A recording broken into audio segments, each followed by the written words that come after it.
Olá, no programa 60 Minutos desta noite nós vamos conversar com o deputado estadual Felipe Estevão. O deputado é natural de Criciúma, mas cresceu e fez a vida em Laguna, por onde foi eleito. Não foi eleito só por Laguna, foi eleito por toda a região, diversos municípios catarinenses, 47.390 votos. Foi a votação que levou o deputado Felipe Estevão, então do PSL, à Assembleia Estadual, Assembleia Legislativa de Santa Catarina.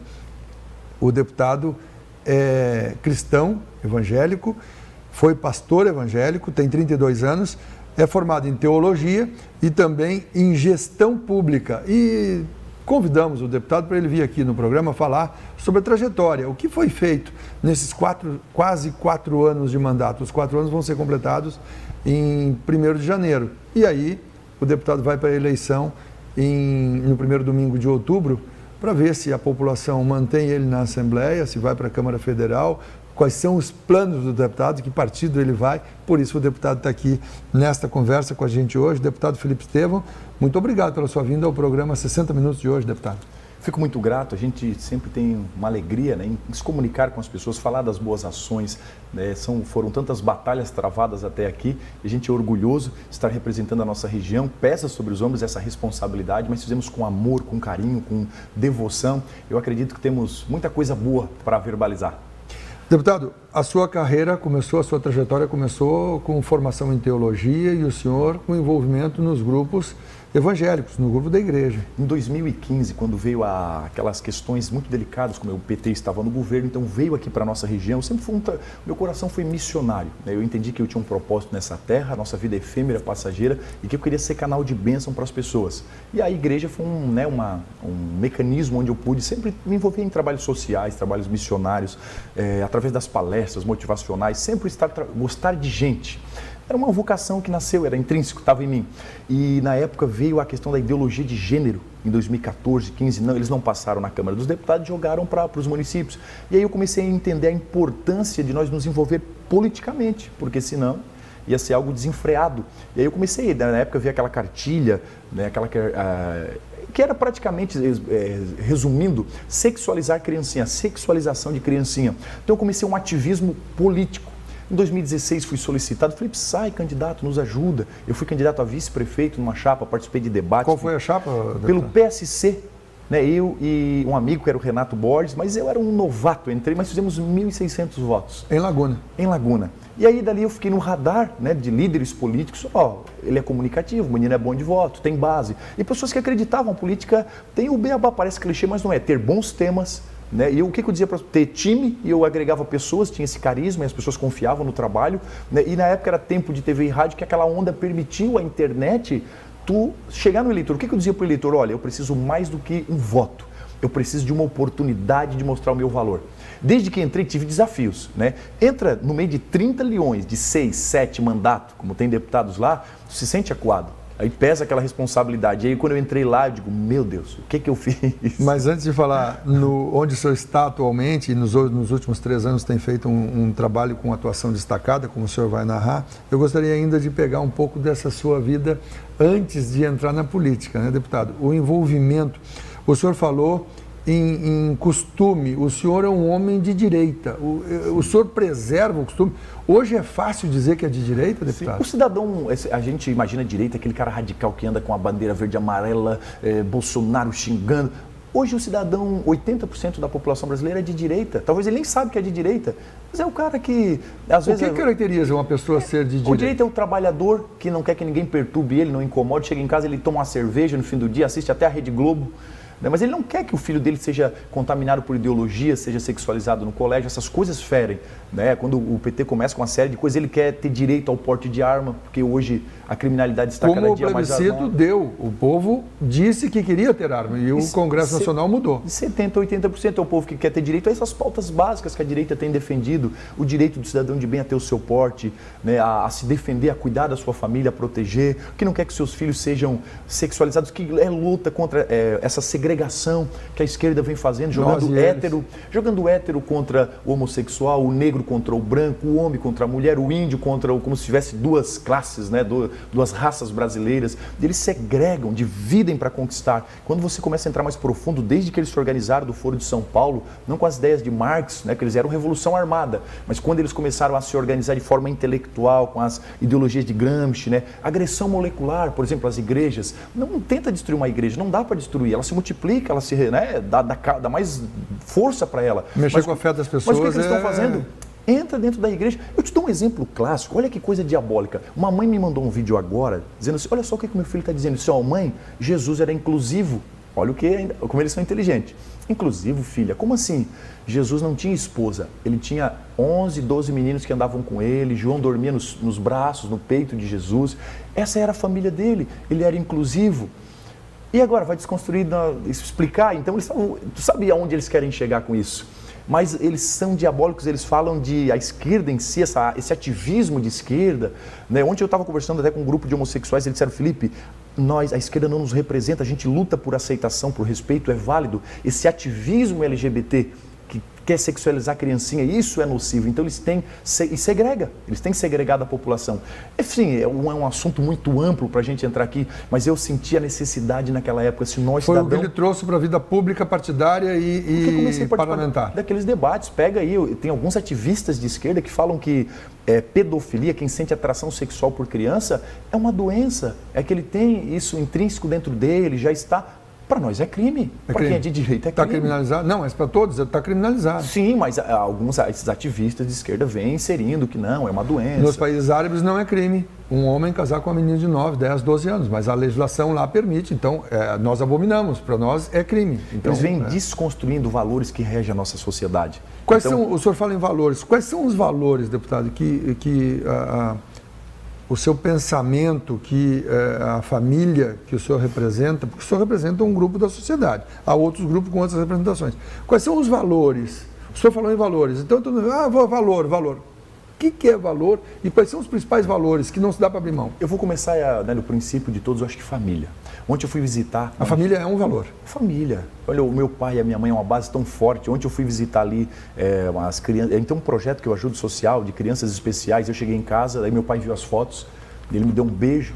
Ele disse, meu filho, continue dando orgulho para o pai, continue honesto, íntegro, zela pelo teu nome, pela tua imagem, que as pessoas te respeitem. Não precisa ser teu apoiador, teu eleitor, mas te respeitem. Imagina, quando ele fala isso, aquilo me estremece, essa base familiar. Isso é um dos principais valores que a gente deve lutar e hoje se desconstrói. Eles começam a dizer, o que é família? Tu viu o projeto que estava tramitando na Câmara, a Família do Futuro, onde permitia legalizar, de repente, o incesto, o pai casar com a filha, é possível um filho se apaixonar pela mãe e casar com a mãe, né? Foi debatido na comissão lá do Conselho de Ética, ia para plenário para votação, aquela bancada da bala, a bancada evangélica, pessoas que defendem esses valores familiares, defenderam isso num lixo de projeto, uma aberração, não foi a plenário, mas quem tramita dentro do Congresso, dentro do meio político e vê o que eles tentam impetrar, empurrar a goela abaixo, é uma minoria. E essa direita que tem a maioria, às vezes fica suprimida pelo grito de uma minoria. Porque a maioria, o senhor disse que a direita é a maioria, não tenho dados em relação a isso, não tenho estudos, algumas coisas que leio, mas não dá para dizer assim, o meu conhecimento não tem um valor científico conforme a sua afirmação. Mas mesmo sendo maioria à direita, essa maioria não chega com representatividade majoritária ao Congresso Nacional. Hoje, de 513 alguns deputados, 513 deputados, quase 300 são funcionários públicos. Oriundos desde 90, quando se organizou o Foro de São Paulo, grande maioria de esquerda, MEC, eles contam a história que quando o PT assumiu, eles foram com um ônibus de São Paulo, da CUT, e tudo que é espaço lá.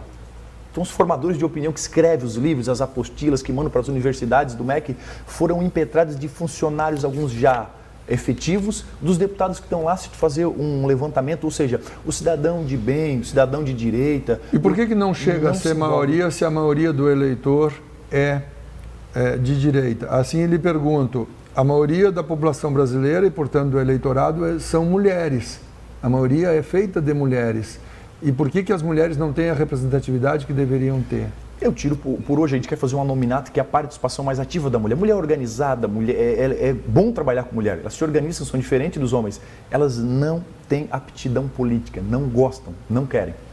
quer investir na sua carreira profissional. É difícil encontrar, às vezes está surgindo nova. Eu vi uma entrevista esses dias aqui na TV Unisul com 3 mulheres líderes, vereadoras aqui da nossa região, o que muito me alegrou, porque realmente agora com a internet, com o advento da internet, a comunicação mais fácil, mais acessível, vem mudando, mas num processo lento. E hoje no Brasil, eu não sei se tu concorda comigo, para obrigar que houvesse um percentual de mulheres candidatas. A gente vive um parlamentarismo.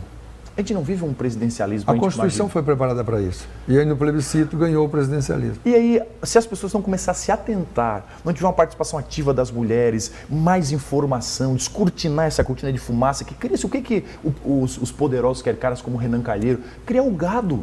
Aquele que realmente não tem informação, desinformado da política, que vem por qualquer propaganda publicitária sendo manipulado. Eles manipulam o gado. Fizeram isso com a grande mídia a vida inteira. Então hoje, com o advento da internet, a comunicação mudando, as pessoas estão um processo lento, mas estão mudando, estão entendendo que vivemos um parlamentarismo. E a importância agora nessa eleição de eleger senadores, pessoas comprometidas com a verdade, honestos, íntegros, fora daquele ciclo vicioso, que hoje estão de 4 lá para o Supremo. Na mesma questão aqui, local, na Câmara dos Deputados Federais, e eu procuro conscientizar nas minhas falas as pessoas a entender em votar em pessoas de valor, pessoas que realmente têm um know-how e que querem ter um espírito público para servir e deixar o seu legado. Se não for assim, a gente não muda o nosso Brasil. Eu estou com a pergunta engatilhada sobre essa questão pela sua eleição do presidente Bolsonaro e do governador Moisés, mas eu gostaria que o senhor falasse mais 2 ou 3 valores. O senhor falou da família, para a gente terminar esse bloco, deputado. São esses direitos que a gente, com o tempo, veio suprimido, são direitos importantes. A liberdade é algo que a gente luta, valores que a liberdade veio agora, essa questão do passaporte sanitário. Esse dia eu fiz uma palestra, 5 verdades sobre o passaporte. Ele lesava a economia, teve o Natal Luz, que foi um exemplo. Enfim, vou tentar resumir para ser bem objetivo, mas ao ponto de a gente não ter mais controle sobre o corpo. Se eu não tenho plano B, eu tenho que ter passaporte. É um exemplo que eu estou usando. Passaporte sanitário. Se eu não tem mais controle sobre o meu corpo, se o governo vai escolher o que ele insere dentro de mim, eu não tenho mais plano B, porque se eu não tivesse passaporte, tecnicamente... Pode não ser o governo, inclusive pode ser o judiciário, que não tem muito a ver com isso. E o Supremo deu algumas liminares que foram autoritárias. A medida do passaporte, tu perde a tua liberdade. Eu não quero entrar no mérito, que é um assunto complexo e grande.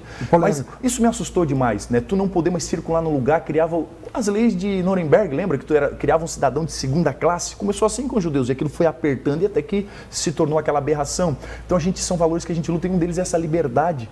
Valores como liberdade, a gente deve lutar, que custe o que custar, mas se posicionar com firmeza, porque se a gente deixar a coisa correr frouxo, não era pelo sucesso da vacinação, mas implantando passaporte, limitava essa nossa liberdade. A gente era igual um gado chipado com Connect SUS, onde é que tu entrou, onde é que tu deixou de entrar, não entra, tu é transformado num cidadão de segunda classe. Então é um valor que a gente luta, a liberdade em defesa da vida. Hoje, cada vez mais, tu viu agora toda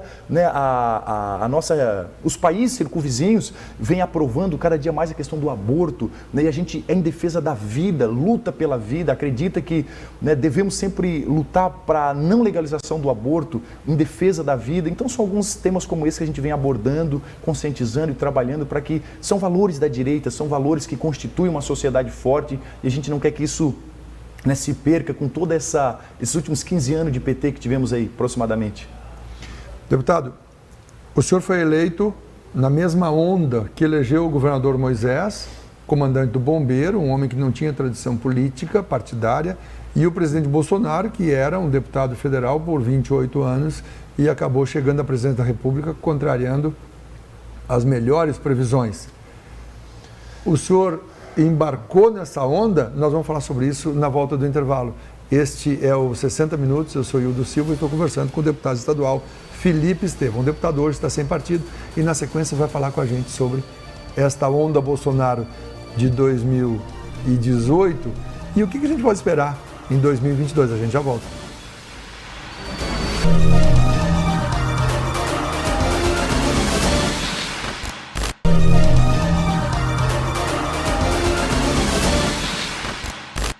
Muito bem, já estamos de volta com o programa 60 Minutos. A entrevista de hoje é com o deputado estadual Felipe Estevão.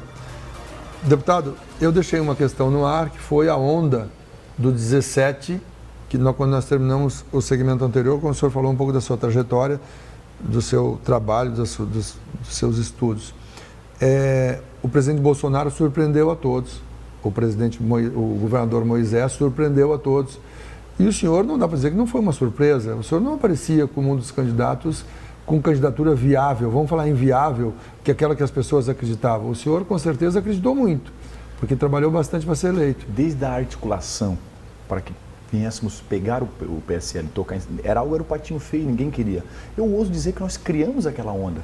Com a nossa simplicidade, o nosso jeito de comunicar, eu era blogueira, era da internet, conversava, falava, era ativo, e aquilo começou a criar. Criamos uma campanha, né, na época, para que pessoas viessem, nós não tinha uma nominata. E nós lançamos a público, você quer ser um candidato a deputado, representar a sua região, ajudar o presidente?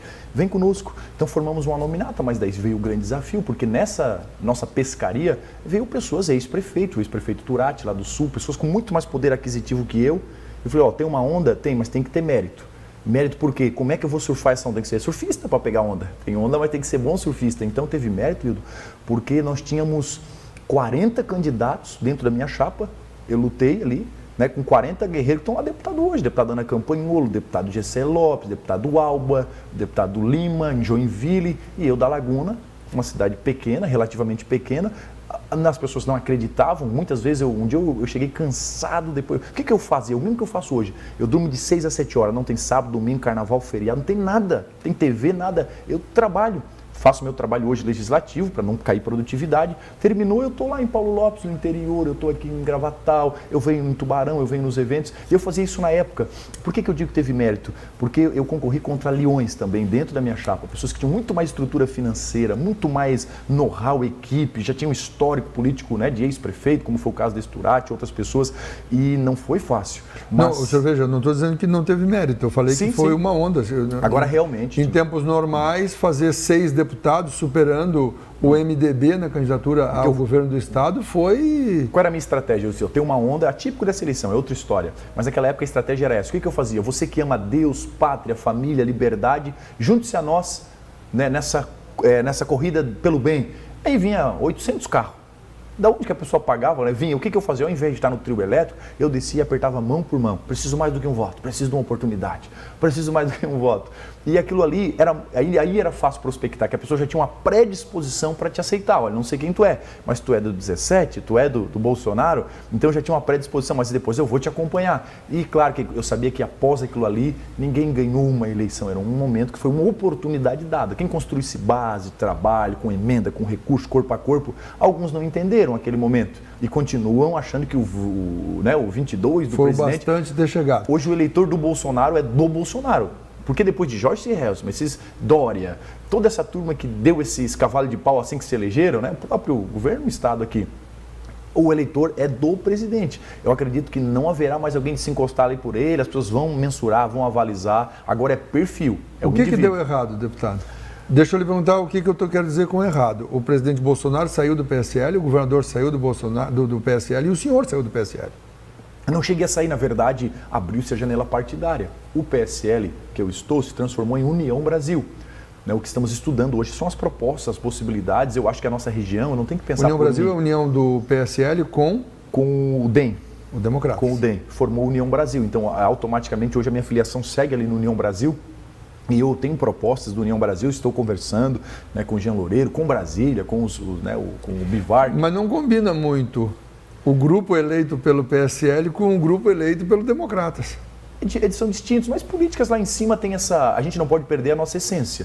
Né? Eu sou de direita e continuo... Mas misturando o PSL com o Democratas, a essência não fica arranhada? O Democratas que veio do PDS, deputado. Porque às vezes tu tem que ser pragmático. O partido é um mecanismo onde tu se elege e tem mandato. Quem tem mandato, tu manda. Quem não tem, geme.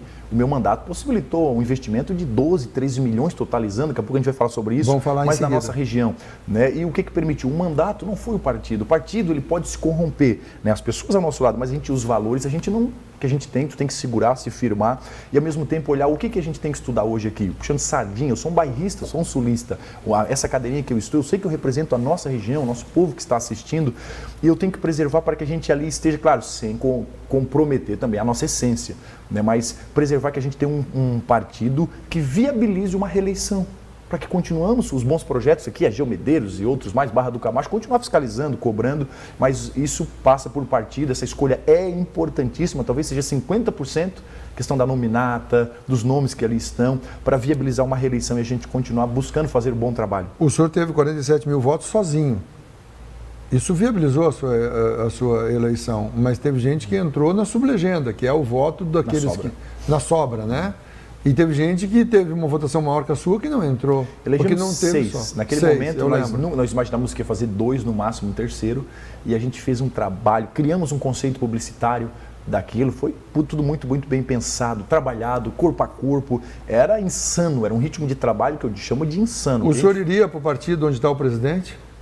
Hoje, olhando a nível de Santa Catarina, claro que eu sou Bolsonaro, eu ando com um carro, a Furiosa que eu chamo, né, uma Sprinter plotada com a cara dele, já andou 27 mil quilômetros comigo pelo estado, sorrindo lá do meu lado. Isso é fato. Mas hoje o PL em Santa Catarina deu o overbook, tem 7 deputados. Alguém dali vai para casa.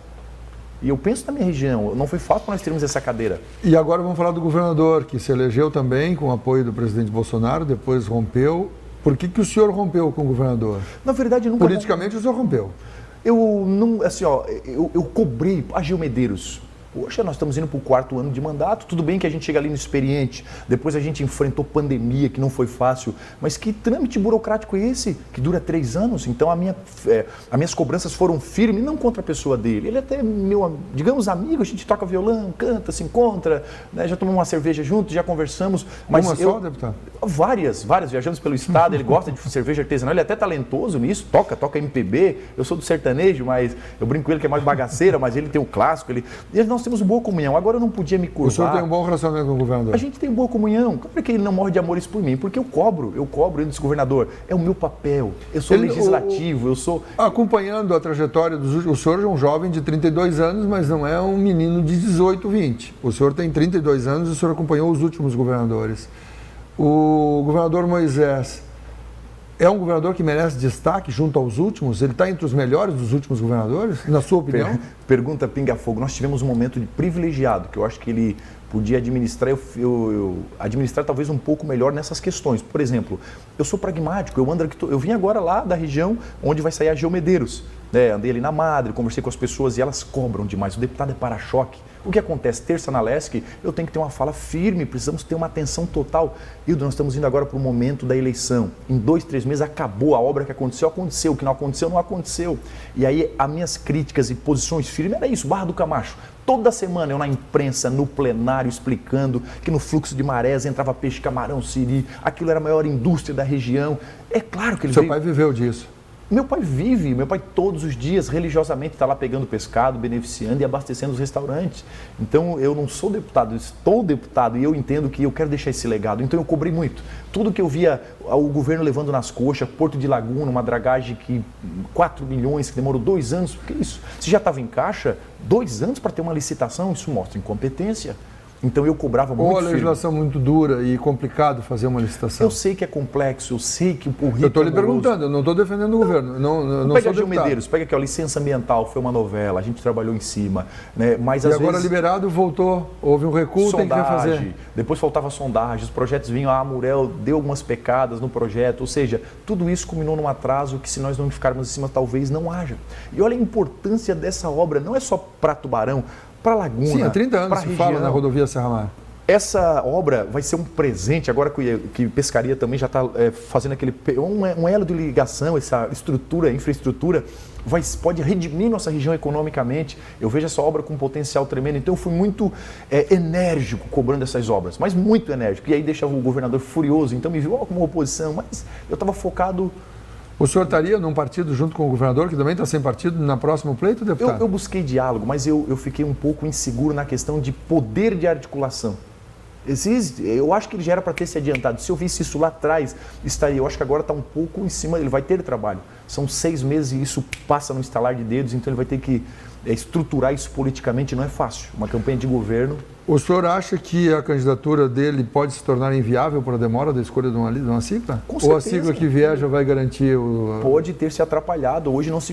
Tu sabe o que é uma construção partidária? Eu viajo o estado inteiro e construção partidária é algo que... Os senhores viveram isso. O senhor com ele também viveu isso. Eu construí base sem partido, que foi mais cruel ainda, porque esperei muito por ele. né? Para que agora imagina se tivéssemos um partido já em 2020, fomentando essas campanhas, essas eleições. Eu participei ativo em eleições de prefeitos, nós elegemos aqui prefeito Samir, prefeito Vicente, prefeito de Maruí, todos pela sigla do PSL. Ajudei, eu fiz parceiros meio suprapartidário para me alinhar para essa eleição, mas ele demorou demais, então agora está tentando correr atrás de um tempo. Não sei se conseguirá ou não, mas ele está correndo contra o tempo. Vai ser difícil. Acha que a candidatura dele é viável? Eu estou indo pelas pesquisas, nós temos 5 nanico hoje. Que não, né? Ele tem uma intenção de voto, mas tem uma rejeição grande, o que é preocupante para qualquer eleição. Qualquer analista político sabe avaliar que é uma eleição complexa, difícil, não vai ser assim. Mas em ele mostrando o que fez, pode derrubar um pouco. Ele está bem com a bolha, o prefeito é um apaixonado. O prefeito, enquanto está vindo recurso, ele fica feliz da vida. Ele tem obras, ele tem meta, ele tem projeto, ele tem que dar um respaldo à população. Mas fez muita obra. A política é uma traição, ela não perdoa o traidor. O Moisés, quando ele vira as costas para o Bolsonaro, ele ficou com esse estigma. Não estou falando que é uma afirmação verdade ou não, mas o povo tem essa impressão. Né? O povo tem essa impressão. E depois tem essa questão dos respiradores, que é muito delicado, uma questão muito delicada, então foi complexo para ele. Então são alguns desafios que ele terá, né, que superar isso. Eu acho que são os 2 principais. Ele tem que focar em mostrar para o eleitor catarinense que é diferente do que pensam. Então tem essa rejeição, está lá, está nas pesquisas do ND, de outros veículos de comunicação. Né? Nós temos aí um Jorginho Melo, mas não tem conseguido colar no Bolsonaro, porque o voto do Bolsonaro é do Bolsonaro. Não quer dizer que, porque colou nele, vai vir morro abaixo. Será o senador Jorginho Melo talvez tenha a situação mais tranquila, porque mesmo sendo derrotado, se houver candidatura e se houver derrota, ele tem mais 4 anos de Senado. Claro que ele está numa situação confortável e tenta a sorte porque não perde nada, né? Sai, se abstém, fica candidato. Ele também surpreendeu na eleição. As pesquisas, soube costurar bem, né? Num erro de... tem a questão da articulação política. Soube costurar bem, porque na época era palavrado que entraria um segundo senador, isso apertado a mão do Magno Malta, né? Que viria um segundo, que era o Marcos de Itaió. Esse rapaz hoje trabalha com a ministra Damares. E por erro estratégico político não foi colocado o Marcos. O próprio Magno Malta pega o Jorginho Melo pela mão, furioso com a situação, e leva e o Bolsonaro grava. E aqueles votinhos de diferença de 20 mil votos foi o que tirou um espaço que seria aqui da nossa região. Então foi erros de articulação política. Então política não é só trabalho, tem que ter mente pensante, tem que ter estratégia, tem que ter articulação, senão capota nas curvas da política. Estou conversando nesse programa 60 Minutos, na edição de hoje, com o deputado estadual Felipe Estevam, deputado que traz a bagagem da vida pública, da formação profissional e pessoal de Laguna. A gente faz um rápido intervalo e volta em instantes para continuar essa conversa aqui, que eu estou achando muito interessante. A gente já volta.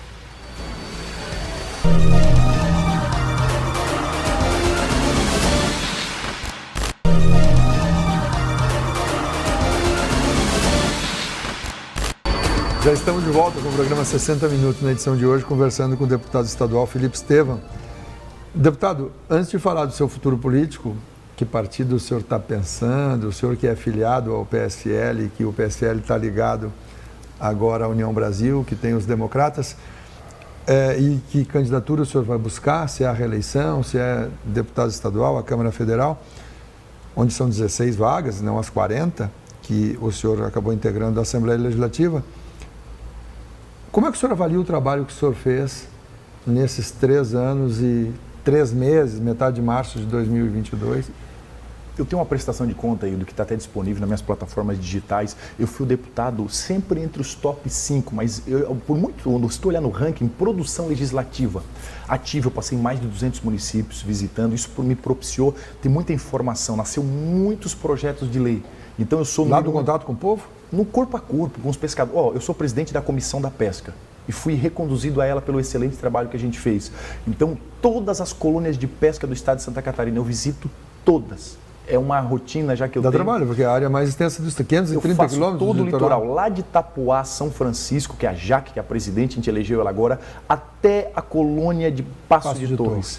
E aí na Bela Torres, todos a gente fez um trabalho ativo junto às colônias, procurou aqui regionalmente ter obras de impacto. Temos a obra do Deck do Casario, outras obras que virão agora, que são obras importantes. Vai ser um novo cartão postal em Tubarão. Então a gente tem um trabalho prestado, fiquei muito amigado à região serrana. Então a nossa produção legislativa é altíssima, número 1 em projetos de lei. Eu estou sempre, às vezes oscila um pouquinho, né? Mas eu estou sempre ali entre os top 5 em produção legislativa. Por eu entrar jovem, 28 anos, eu entrei com muita energia, energia, com muita garra, trabalhei com amor. Então eu estou assim, feliz e olha que foi desafiador. Por quê? A gente tem um fator inexperiência.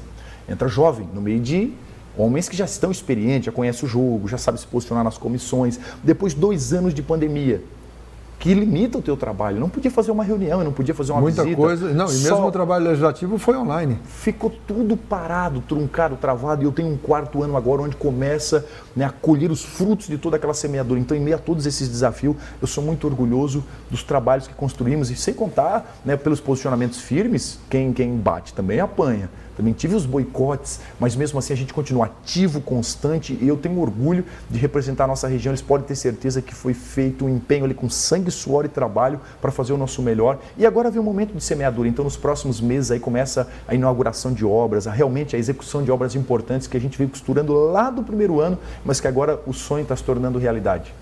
Não vou dizer quantos projetos eu gostaria que o senhor falasse, mas destaca para o nosso telespectador daqui da UniTV alguns dos projetos que o senhor considera mais emblemáticos, importantes, que atendam o maior número de pessoas. Eu tive 64 minutas de projetos de lei que a gente fez e que se tornaram projetos de lei. Mas eu vou evidenciar, tem uns da causa animal, mas tem um em destaque, eu passei muita luta por ele, nós conversávamos aqui no bastidor, mas foi a lei das tornozeleiras. Famosa lei que todo mundo conhecia. Assim, o que era? Tínhamos 15 mil apenados em regime semiaberto que saíam dos presídios e nós, contribuinte catarinense, pagávamos pelas tornozeleiras. Eles saíam monitorados e nós pagávamos aquele monitoramento. Agora, com a lei que eu propus nas comissões, aprovei em maioria, aprovei em plenário em maioria, o governador sancionou a lei, né, e foi uma proposição desse deputado que vos fala, nós agora deixamos de onerar os cofres públicos entre 1,5 milhão a 2 milhões de reais mensais. Porque agora o apenado, o preso, quando ele quer sair, ele custeia a sua tornozeleira e não mais onera os cofres públicos. O que acontece? As indústrias que tinham lá dentro dos presídios duplicaram, porque São Pedro de Alcântara tinha uma indústria lá de empresas que estão lá, e só 200 presos trabalhavam. Hoje tem 700, 800 presos e vai crescendo o número. Eles querem trabalhar, eles precisam ter o seu financeiro até para custear a sua própria tornozeleira se quiser sair de regime semiaberto. Então, leis como essa a gente construiu, debateu, conversou e conseguiu aprovar. Então, eu dei minha parcela de cooperação. Mas fora essa... Antes do senhor falar outras, essa lhe trouxe problema pessoal. Com certeza. Daí, na época que eu fiz a lei, em 2018, aprovei, levou 1 ano tramitando dentro da casa. Eu fui ameaçado pelo crime organizado constantemente. Teve um dia que meu filho estava na creche e aí encostou um carro com 3, 4 indivíduos e eles foram, olha, com autorização dele, eu vim aqui pegar o menino e tal. Eu fiquei apavorado. Aí, na época, foi uma luta. Tive que tirar minha família da comunidade onde eu morava, guardar... Seriedade da escola que não entregou para não ser... A diretora me conhecia muito bem. E eles tinham toda a creche tinha ali os seus protocolos, né, não se via só autorização, assim, assado, tal. Ela me ligou na hora e eu gelei. Então nós tivemos na época muitas ameaças, mandavam vídeo com arma de morro da capital. O senhor tem porte de arma, deputado? Aí me deram o porte. Claro que eu não sou jeitoso, eu sou político. Né? O meu negócio é pessoa, é conversar, e eu sentar. Eu acho que eu ia me matar com a minha própria arma, porque era um tanto quanto desajeitado. Por mais que eu fui no clube, tem todo... A Polícia Federal te dá um porte, mas aí na época, então, fizeram... Tem um treinamento. Fiz todo aquele treinamento, mas não é a minha vocação, eu não sou ajeitado e eu sempre baixo a guarda, como eles dizem. Então, hoje mas o senhor acha que as pessoas devem exercer o direito de ter arma ou não? O cidadão de bem, eu já me senti... Esse dia eu estava numa reunião em Balneário, aí eu deixei o meu carro e fui caminhando. Aí parou dois caras de moto. E eu corri para não ser assaltado, que eles pegaram a arma, só que eu estava um pouco longe, eu vi que podia me esquivar, que foi insano o que eu fiz, que foi uma coisa automática, mas eu vi o quanto a gente às vezes fica vulnerável, sem ter como se defender, tu vira uma presa fácil, e aí eles entram... E o agressor sabe que não tem defesa, inclusive em casa. Ele sabe que está pegando alguém ali indefeso, e eles estripudiam, a gente está vendo por aí o que está acontecendo, então eu sou um defensor para que o cidadão de bem tenha porte de arma, treina, saiba se defender, então eu tenho arma hoje, tenho em casa, e eu sei que eu tenho aquela segurança, né? Teve um dia que a gente começou a ver uns barulhos estranhos, e eu digo, opa, peraí, eu estava com mais seguro porque eu estava armado, e eu sou um defensor para que o cidadão de bem tenha direito a ter a sua arma de fogo, defender a sua família, porque hoje a vagabundagem está com um armamento pesado, eles vêm cada dia mais ousados, a gente está vendo os assaltos aí à luz do dia, e se a gente, Tubarão, a série de assaltos, eu ando em Tubarão com medo. Então hoje eu tenho um policial que trabalha comigo, mas a gente sabe que a questão da segurança pública é um problema sério, que vem crescendo, e só vai refrear, o vagabundo sabe que cidadão de bem tem como se defender, a coisa muda. Outros projetos, deputado? Eu tinha um projeto da causa animal, né, que a gente vem militando, eu não sou um expert da causa animal, mas eu recebi alguns, então hoje tem um projeto após até para tem pessoas que atropelam até intencionalmente. Então várias ONGs me procuraram, né, disse, Felipe, a gente quer estabelecer uma multa para a pessoa que às vezes atropela um animal, às vezes até propositalmente, uma série de imagens me levaram, então nasceu uma minuta de projeto de lei debatida nas comissões e hoje ela prevê multa para o indivíduo que atropela esse animal, né, e ele não presta um socorro. Então a leis nesse segmento a gente fez para que pudesse também, né, atender essa questão da causa animal, maus tratos, a gente tem também que prever multas para maus tratos. Leis nesse segmento a gente também protocolou, algumas estão tramitando, mas essa foi aprovada, que prevê multa para quem atropela o animal, não presta socorro, ela prevê uma punição, né, pelo menos um serviço comunitário, até para a questão de conscientização. Tem muitas... Pode haver casos de ser intencional, mas há casos de acidente. Sim, porque o animal entra correndo na frente. Mais em específico, claro que tem prerrogativas ali que foi construído pelo jurídico da casa, né, mas de pessoas que têm muitas imagens até intencionalmente. Eu recebi na época um monte de imagens, que tem hoje cada dia mais monitoramento, de pessoas que intencionalmente faziam. E teve um caso aqui de alguém que esse dia parou, freou o carro, deu uns tiros e depois ainda passou com o carro por cima. Né, após, então, nesses casos prevê multa, prevê punição, porque hoje não há, né, não há no código algo que, nas leis, que a pessoa seja punida, então fica impune. E essa impunidade gera esse problema. Não tem... Os caras fazem, continuam a fazer por maldade, então a gente quer coibir qualquer tipo de maldade e a gente procura fomentar também a questão da causa animal. Algum outro projeto, deputado, assim, que o senhor tem até um projeto que o senhor fez com muito carinho, achou que ia dar e... Eu tenho um projeto de lei que eram 700 empregos, é que agora pensar todos assim, né? Esse me deixou muito orgulhoso, foi quando foram retirados os milheiros ali de balneário, eram 700 pontos daqueles milhos que tem na orla de balneário, e eu consegui trabalhar junto ao SPU, eles falaram, Felipe, se tu construir uma minuta de projeto de lei que tu aprovar, a gente consegue manter esses empregos, então todos já estavam com a ordem de demolição. Então a gente construiu um projeto de lei em conjunto lá com o Executivo Municipal, que foi aceito pelo MP, pedi indicações do Ministério Público, indicações, né, de todos os órgãos competentes, a gente fez em conjunto e eu fui o propositor.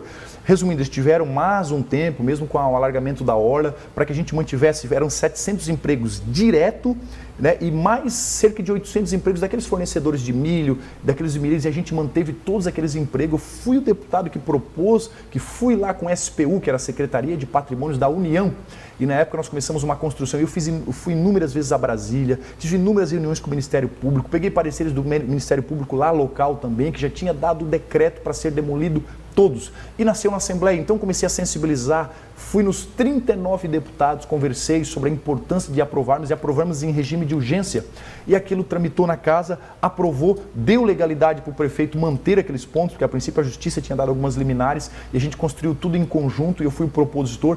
Aquilo me canalizei uma energia tremenda para aquilo, e eu fiquei muito orgulhoso quando a gente conseguiu salvar aqueles empregos, e tinha pessoas que há 36, 33 anos, tem alvará lá de 60, de 62, quando começou a ter o seu comércio. Então, leis na pesca, tem um projeto do Inova Pesca, que se transformou no SC Mais Pesca. Nunca, Hildo, teve um investimento tão significativo na história da pesca. Foram quase 30 milhões investidos. Cada prefeitura pôde protocolar um projeto, né, relacionado à pesca. Então foi feito galpão para puxar as embarcações, para pesca em específico artesanal. Começou como Inova Pesca, na nossa comissão, se transformou no SC Mais Pesca, que agora, recentemente, o governador assinou. 30 milhões, quase todas as nossas colônias da região litorânea foram beneficiadas com essa, né, esse foi um projeto de lei, o governo avocou para si, e aí veio do governo, foi aprovado na casa, e a gente conseguiu também mais esse avanço para a indústria pesqueira artesanal. O senhor foi eleito por Laguna e região. Teve votos fora daqui, seguramente. Mas o senhor está atuando, esse projeto de lei beneficia Balneário Camboriú, a população de Balneário Camboriú? Como eu te falei, eu tive uma atuação constante por todo o estado. Lembra daquela questão da taxação dos insumos agrícolas? Quando a gente iniciamos com um projeto de lei também, que tramitou na casa. Esse não foi aprovado, nem tudo é aprovado, mas ajudou na questão de eles continuar com essa isenção sobre insumos agrícolas. Imagina que ele ia subir drasticamente, ia culminar lá para o contribuinte, ia doer no bolso do contribuinte mais tarde. E a gente conseguiu também trabalhar. Então, por eu ter uma atuação constante por todo o estado, a gente conseguiu fazer projetos de lei que beneficiasse. Teve um outro projeto de lei que a gente começou como projeto de lei e o governo avocou para si e deu certo, que o Imetro tinha toda a autentificação do Imetro aqui no litoral, e a gente conseguiu levar um polo lá lá para Chapecó. Então todas aquelas transportadoras que vinham para cá, tinha todo esse trâmite. Na época nasceu como um projeto de lei na casa, que o governo também avocou e a gente conseguiu aprovar. E hoje o Inmetro tem então um polo de atendimento lá que ajudou a questão dos transportes. São projetos que beneficiam regiões distintas do estado, em específico também, claro, nossa região. De tantos projetos aprovados, tem algum que o senhor achou que passaria, que tem todo o seu carinho e que acabou não vingando ainda? Esse é um tema que eu peço para o senhor para a gente conversar no próximo segmento, no encerramento do programa 60 Minutos de hoje. A gente já volta.